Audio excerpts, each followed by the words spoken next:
હવે આપણે જોઈશું ધોરણ 8 વિષય હિન્દીની અંદર એસાઇનમેન્ટનો પ્રશ્ન નંબર 2 રિક્ત સ્થાનો કી પૂર્તિ કીજીએ, જેમાં પહેલું છે ડાયરી શબ્દ ખાલી જગ્યા ભાષા કા હે, તો એમાં આવશે આંગ્લ. શું આવશે? આંગ્લ. બરાબર. ત્યારબાદ બીજી ખાલી જગ્યા ગાંધી ધામ મેં ખાલી જગ્યા પ્રજા પાકિસ્તાન સે આકર બસ ગઈ હે, તો એમાં લખો સિંધી. શું આવશે? સિંધી. ત્યારબાદ ત્રીજી ખાલી જગ્યા હાંજી પીર મેં પીર કો પીર કી, અહીંયા કા છે, આપણે સુધારો કરવાનો છે, કી ખાલી જગ્યા હે, તો ક્યાં હે? મજાર હે. चौथी खाली जगह गांधी स्मृति का स्थान खाली जगह में है, तो एमा लखो आदिपुर में है. पांचवी खाली जगह से कच्छ की यात्रा पूर्ण होती है, तो एमा लखो सूरजबारी से कच्छ की यात्रा पूर्ण होती है. बराबर. हवे छठी खाली जगह अभी राह तो शुरू हुई है खाली जगह बैठी दूर है, तो खाली जगह में आवशे मंजिल. शू आवशे? मंजिल. त्यारबाद सातमी खाली जगह तुलसी वहाँ न जाइए खाली जगह बरसे में, तो एम आवशे कंचन बरसे में. आठवीं खाली जगह अब भी हरी भरी धरती है ऊपर नील खाली जगह है, तो वितान है. नौवीं खाली जगह पर न प्यार हो तो जग सूना जलता खाली जगह है, रेगिस्तान है. 10वीं खाली जगह हर उदास आंगन का हक हो खिलती हुई बहार पर, 10वीं खाली जगह में आवशे आंगन. बराबर. 11वीं खाली जगह है शास्त्री जी का जीवन दर्शन खाली जगह के निष्काम कर्मयोगी का प्रतिरूप है, तो एमा तमारे लखवानुं छे गीता का. 12वीं खाली जगह शास्त्री जी के व्यक्तित्व में खाली जगह का अनोखा समन्वय था, तो शू आवशे? विचारों का. 13 नंबर की खाली जगह शास्त्री जी सन 1926 में खाली जगह में शामिल हो गए, तो लोक सेवा मंडल में शामिल हो गए. 14 नंबर की खाली जगह शास्त्री जी ने अधिकारों से अधिक खाली जगह को तरहीज दी, तो कर्तव्यों को तरहीज दी. 15 नंबर की खाली जगह शास्त्री जी ने खाली जगह से प्रभावित होकर अपनी पढ़ाई छोड़ दी थी, तो एमा लखो बापू. शू आवशे? बापू. त्यारबाद 16 नंबर की खाली जगह शास्त्री जी अपने को कभी भी अपने खाली जगह के कारण ऊंचा नहीं मानते थे, तो पद के कारण ऊंचा नहीं मानते थे.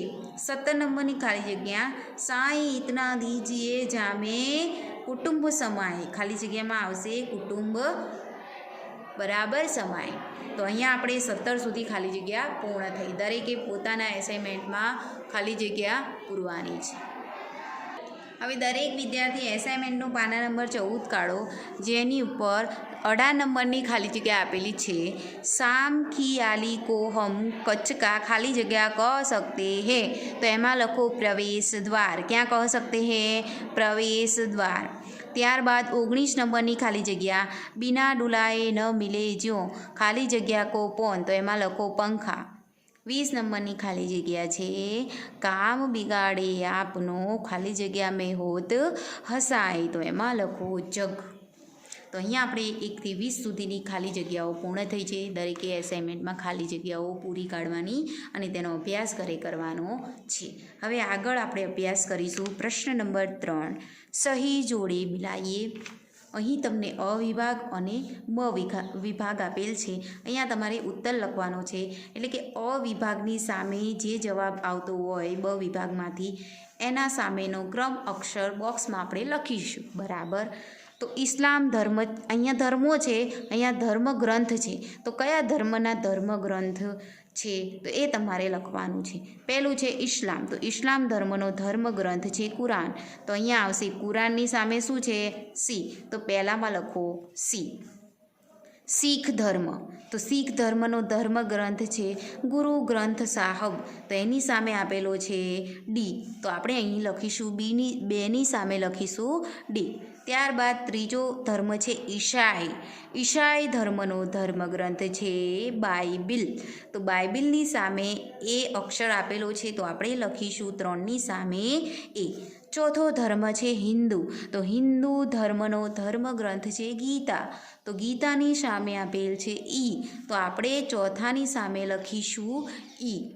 ત્યારબાદ પાંચમો ધર્મ છે પારસી, પારસીની સામે ધર્મગ્રંથ આવશે અવેસ્તા, તો અહીં પાંચમાની સામે આપણે અવેસ્તાની સામે જે અક્ષર આપેલો છે બી, તો અહીં લખીશું બી. બરાબર, તો આ પ્રમાણે તમારે જવાબ લખવાનો. ત્યારબાદ બીજું છે જોડકા.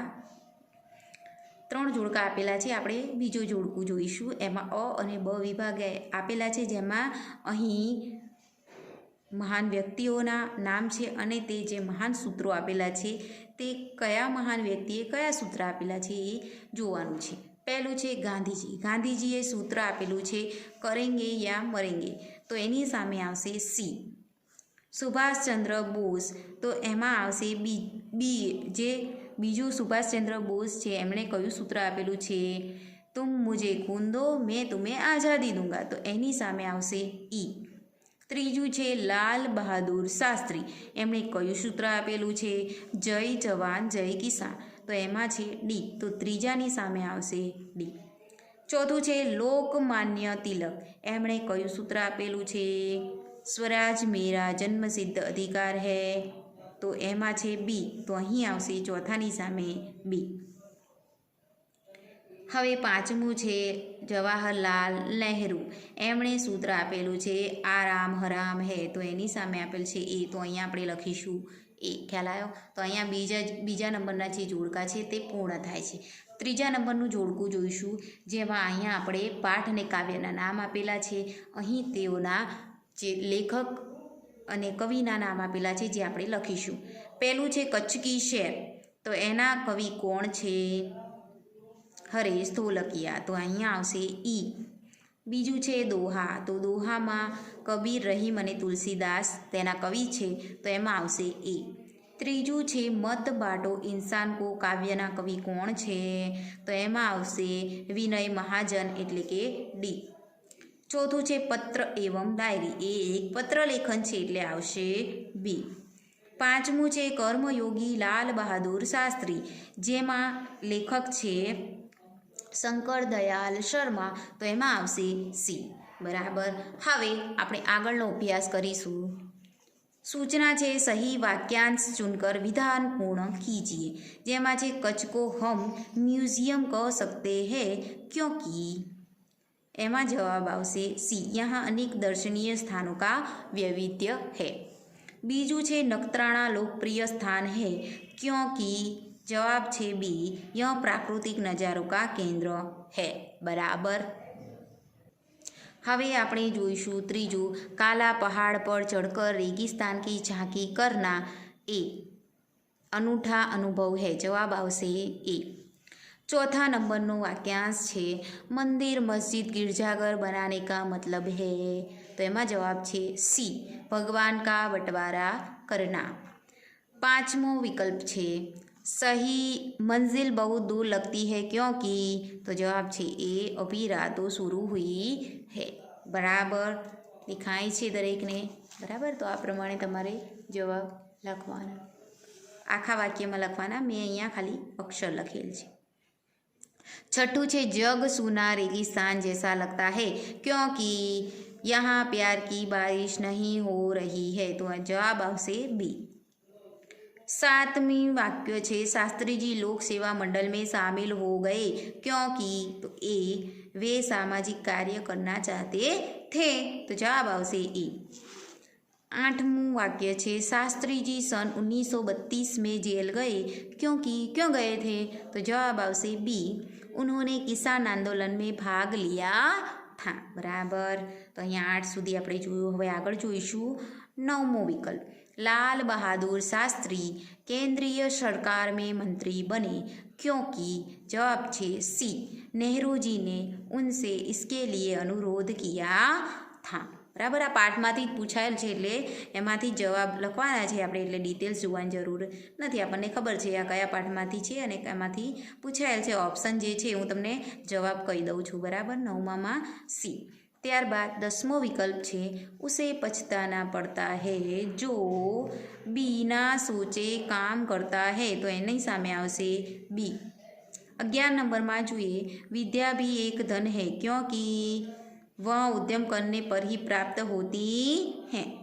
12 नंबરમાં જોઈએ चंदन वृक्ष में सांपों का विष नहीं फैलता क्योंकि, तो जवाब છે એ वह उत्तम प्रकृति का है। बराबर। तो અહીંયા આપણે 12 સુધી વિકલ્પો જોયા। હવે આગળની સૂચના જોઈશું। નિમ્નલિખિત પ્રશ્નों के उत्तर एक एक वाक्य में लिखने हैं। बराबर। तो 1 થી 5 સુધીના પાઠ કાવ્યમાંથી જ પૂછાયેલ પ્રશ્નોના જવાબ છે। તો આપણે લખીશું। પહેલું છે નિમંત્રણ પત્ર કિસને કિસકો लिखा है। तो निमंत्रण पत्र साहिल ने अपने मित्र स्नेहल को लिखा है। बीजो प्रश्न डायरी में लिखा विवरण कैसा होना चाहिए। तो जवाब लखो डायरी में लिखा विवरण संक्षिप्त, सारगर्भित और वास्तविक होना चाहिए। बराबर। तो आ प्रमाणे तमारे जवाब लखवाना। बराबर। हवे आगळ जोईशुं आपणे। दरेके अहींया ध्यान आपो। त्रीजो प्रश्न डायरी शब्द को हिंदी भाषा में क्या कहते हैं। तो डायरी भाषा को हिंदी में दैनिकी कहते हैं। दैनंदिनी और दैनिकी दोनों कहते हैं। बराबर। जो अहींया देखाय छे दैनंदिनी अने दैनिकी कहते हैं। ત્યારબાદ ચોથો પ્રશ્ન आश्वासन पत्र क्यों लिखा गया है। तो आश्वासन पत्र खेल महाकुंभ में असफल हुई जागृति को आश्वासन देने के लिए लिखा गया है। 5मो प्रश्न भद्रेश्वर क्यों प्रसिद्ध है। भद्रेश्वर जैनों का अति प्राचीन यात्रा धाम होने के कारण प्रसिद्ध है। यहाँ जैनों का 2500 वर्ष पुराना संगमरमर से बना जिनालय है। बराबर। ત્યારબાદ જોઈશું છઠ્ઠો પ્રશ્ન कच्छ के गांधीधाम नगर की क्या विशेषता है। तो एमा जवाब लखो गांधीधाम औद्योगिक कारखानों का नगर है। यहाँ सिंधी प्रजा पाकिस्तान से आकर बस गई है, इसीलिए गांधीधाम प्रसिद्ध है। 7मो प्रश्न कच्छ की सैर के लेखक का नाम लिखिए। तो कच्छ की सैर के लेखक का नाम हरीश धोलकिया है। बराबर।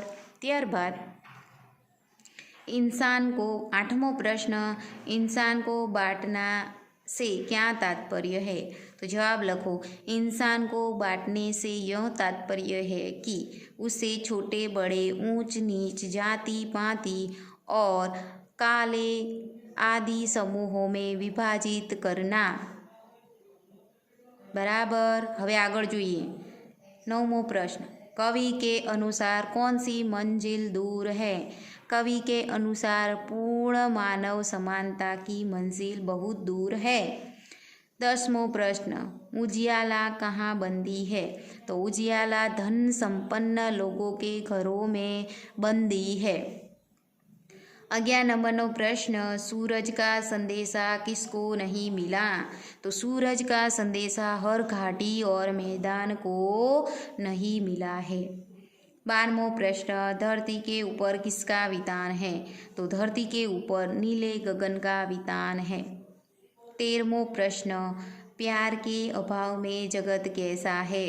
तो प्यार के अभाव में जगत जलते हुए रेगिस्तान जैसा है। सबके साथ उठने का क्या अर्थ है। तो सबके साथ उठने का अर्थ है सब में समानता की भावना होना। 15 नंबरનો प्रश्न उदास आंगन का हक किस पर होना चाहिए।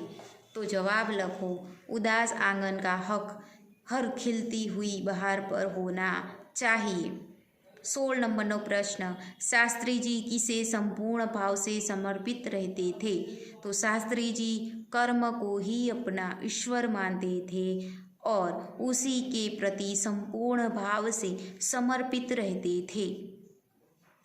17 नंबर प्रश्न, शास्त्री जी का जीवन दर्शन किसका प्रतिरूप था? तो शास्त्री जी का जीवन दर्शन गीता के निष्काम कर्मयोगी का प्रतिरूप था। 18 नंबर प्रश्न, बाइबिल की कौन सी उक्ति शास्त्री जी पर लागू होती है? तो बाइबिल की यह उक्ति शास्त्री जी पर लागू होती है, विनम्र ही पृथ्वी के वारिस होंगे। बराबर। आगळ જોઈએ 19 नंबर प्रश्न, शास्त्री जी की लोकप्रियता का क्या कारण था? तो एमा जवाब लखो, वे हमेशा आत्मसंयम से काम लेते थे और अधिकारों की अपेक्षा कर्तव्य को अधिक महत्व देते थे। यही उनकी लोकप्रियता का कारण था। હવે આગળ જોઈશું આપણે 20 નંબરનો પ્રશ્ન છે, શાસ્ત્રી जी के जीवन का संदेश क्या है? जवाब लखो, कर्म के प्रति अटल आस्था और संपूर्ण समर्पण, यही शास्त्री जी का जीवन संदेश था। 21 नंबर, जग में किसकी हंसी होती है? तो जो बिना विचारे काम करता है और असफल होता है उसी की जग में हंसाई होती है। 22 नंबर प्रश्न, कबीर किस तरह के व्यक्ति थे? तो कबीर इस तरह के व्यक्ति थे हैं जिनकी न किसी से दोस्ती है और न किसी से दुश्मनी है।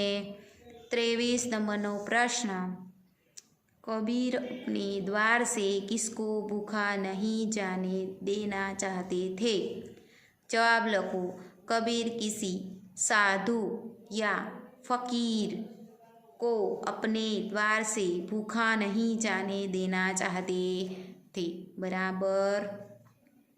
24 नंबर प्रश्न, कुसंग किसका कुछ नहीं बिगाड़ सकता? तो कुसंग उत्तम प्रकृति वालों का कुछ भी नहीं बिगाड़ सकता। 25 नंबर प्रश्न, हीरा बड़ा क्यों है? तो हीरा बड़ा है क्योंकि वह अपनी कीमत स्वयं नहीं बताता।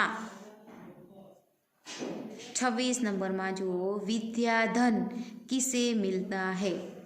जवाब लखो, जो उसे पाने के लिए उद्यम परिश्रम करता है उसी को विद्याधन मिलता है। 27 नंबर में जो तुलसीदास प्रेम और धन में किसे महत्व देते हैं? तो जवाब लखो, तुलसीदास प्रेम और धन में से प्रेम को महत्व देते हैं। तो अहींया आपणे एसाइनमेंटना प्रश्नोना जवाब पूर्ण थाय छे। હવે અહીંથી જે આગળના જવાબો છે તે વ્યાકરણ વિભાગ છે, તો આગળના વિડીયોમાં આપણે વ્યાકરણ જોઈ લઈશું. બરાબર. તો આગળના વિડીયોમાં એસાઇનમેન્ટના આગળના અભ્યાસ કરીશું આપણે, જેમાં વ્યાકરણ આપેલું છે તો એ આગળના વિડીયોમાં જોઈશું. આજના વિડીયોમાં આટલે સુધીનો આપણે અભ્યાસ રાખીએ છીએ. અસ્તુ. આભાર.